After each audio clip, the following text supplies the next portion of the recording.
কি বন্ধুরা সকলে কেমন আছো? আশা করছি সকলে খুব ভালো আছো। জানি তোমাদের অনেকেরই রাগ হয় যে আমি কেন প্রতিদিন ভিডিও দিই না। যারা আমার ভিডিও ভালোবাসো তারা চাও যাতে আমি প্রতিদিন ভিডিও দিই, কিন্তু বিশ্বাস করো আমি প্রচুর ল্যাদখোর। তাই আমি একদমই ভিডিও করা হয়, রয়ে যায়, এডিট করে ছাড়া হয় না। যাই হোক, এরকম সমস্যা হয় আমি জানি। যারা আমাকে ভালোবাসো তারা আমার প্রতিদিনের ভিডিওতেও তোমরা যেই ভালোবাসা দেবে, আমি মাঝে সাঝে একবার ভিডিও দিলেও তোমরা সেই ভালোবাসাই দেবে, এটুকু বিশ্বাস আমার আছে তোমাদের ওপর। যাই হোক, আজ একটা নতুন রেসিপি নিয়ে চলে আসলাম তোমাদের সাথে শেয়ার করতে। আমি তো এই প্রথম বানালাম এঁচোড়ের তরকারি, সেটাই কিভাবে বানালাম এবং আমার মতো কারা কারা এইভাবেই এঁচোড়ের তরকারি বানাও সেটাও কমেন্টে জানিও।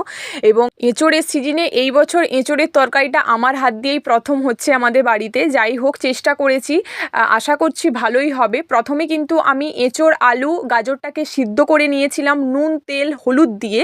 তারপরে নামিয়ে নিয়েছিলাম। ওর অন্যদিকে কড়াই গরম হয়ে যাবার পরে কিছুটা পরিমাণ তেল, কিছুটা পরিমাণ পাঁচফোড়ন দিয়ে দিয়েছিলাম। দিয়ে দেবার পরে সব রকম দিয়ে একটা পেস্ট বানিয়েছিলাম। পেস্টটা কি যদি জানতে চাও তোমরা অবশ্যই কমেন্টে জানিও, আমি পরের ভিডিওতে বলে দেব। এরপরে ভালোভাবে ভাজা হয়ে যাবার পরে নাড়াচাড়া করে ভেজে নিয়েছিলাম এবং পেস্টের সাথে কিন্তু কিছুটা পরিমাণ আমি গোটা জিরে দিয়েছিলাম, যাতে আলাদা করে আর গোটা গুঁড়ো জিরে না দিতে হয় তার জন্য। এবং তারপরে ভালোভাবে পেস্টটা ভাজা হয়ে যাবার পরে লঙ্কার গুঁড়ো, হলুদ গুঁড়ো দিয়ে দিয়েছিলাম।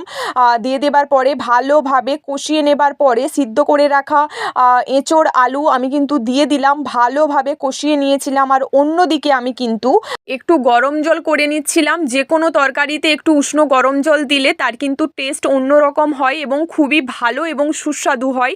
যাই হোক, অন্যদিকে আমি কিন্তু ভালোভাবে কষিয়ে নিচ্ছিলাম। সব কিছু ব্যালেন্স করার জন্য কিছুটা পরিমাণ চিনি এবং কিছুটা পরিমাণ হাতে করে মুছলে মেথি পাতা দিয়ে দিয়েছিলাম। দিয়ে দেবার পরে আমি কিন্তু এই রকম কড়াই লাগা হয়ে যাবার পর আমি কিন্তু জলটা দিয়ে দিলাম।